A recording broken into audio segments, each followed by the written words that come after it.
Okay, Mr. Shehu, what's your comment on this terrorist hit list that has been announced by terrorists, including our president, Governor El-Rufai of Kaduna, lawmakers and what have you, and the audacity behind the threats? I understand generals' comments and where they're coming from, what inspires those comments. But we can also see that these terrorists lack many things. Audacity is not one of them. We saw the siege that was laid on Kuje prison with that outbreak. We saw that they've actually launched a deadly attack on the advance convoy of the president just 2 weeks ago. Are you at all nervous about this turn, this increased boldness and complete fear of repercussions?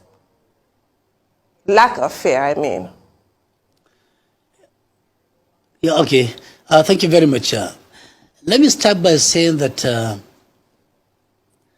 those who read James Hadley Chase in the past made a statement that fear is the key that opens the wallet of the rich.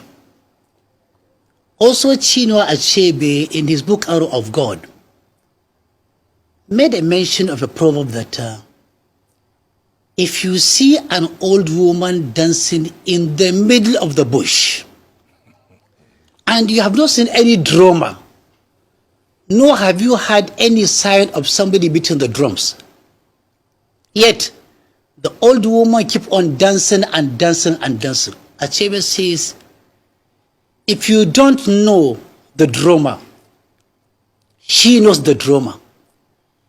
If you don't know the rhythm of the drum being beaten, she knows the reason. Therefore, for this terrorist to make it public in such a courageous position that they are going to kidnap the president and the governor of Kaduna State, they know their drama, and they know the rhythm, and they know where they are coming from, and they know what they are relying on. This is the first. The second statement is that if anybody is looking for symptoms of failed state outside Iraq, outside Syria, outside Yemen, outside Southern Sudan, he shall beam his searchlight on Nigeria.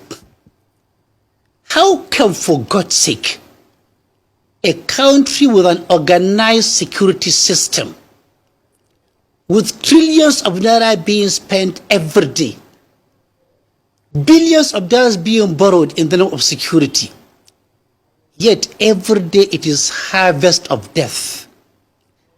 Every day it is kidnapping, maiming, arson, killing, threat, by the hour, by the day, by the week, by the month, all year through. It begs somebody to ask, do we really have anybody in charge? Can somebody come up and tell us honestly, sincerely, honorably, what is really happening in the federal structure, in the security structure? Can somebody tell us, please, where are all these trillions of naira being spent in the name of security?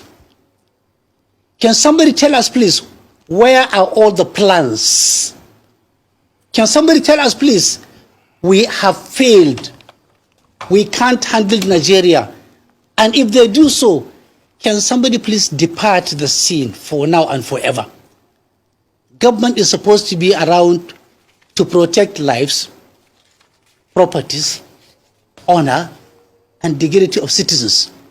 Any government that fails to discharge these constitutional obligations have no reason remaining in charge. Nigeria is the only country where you have people fixated to power in spite of visible failure, in spite of visible incapacity and inability, in spite of various clarion calls for them to go. If we continue this way, my fear is that 2023 election may just be a marriage. It may not come to pass. If this courageous attack on installations, on citizens, on the highway, in banking halls, everywhere, These days, even in cemeteries where you go to bury your dead people, you are not sure of anything. Anything can happen even in the cemetery. We are now under siege. Nigerians are under siege. If nobody wants to hear this language, I will repeat it. Nigeria is under siege. Nobody is safe. Not only under siege, but we have been posted into permanent, irreversible economic husbandry. We have been posted into fear of the known and the fear of the unknown. Nobody is sure of anything. Nobody can be guaranteed of anything. We did not bargain for this. We did not ask for this. This is not what we asked. This is not what we were promised in 2015. Of course, it started before 2015, but specifically in 2015, Jonathan was chased out. On account of what? Insecurity. Jonathan was chased out. On account of what? Ineptitude, incapacity. Jonathan was chased out. On account of what? Inability to deliver.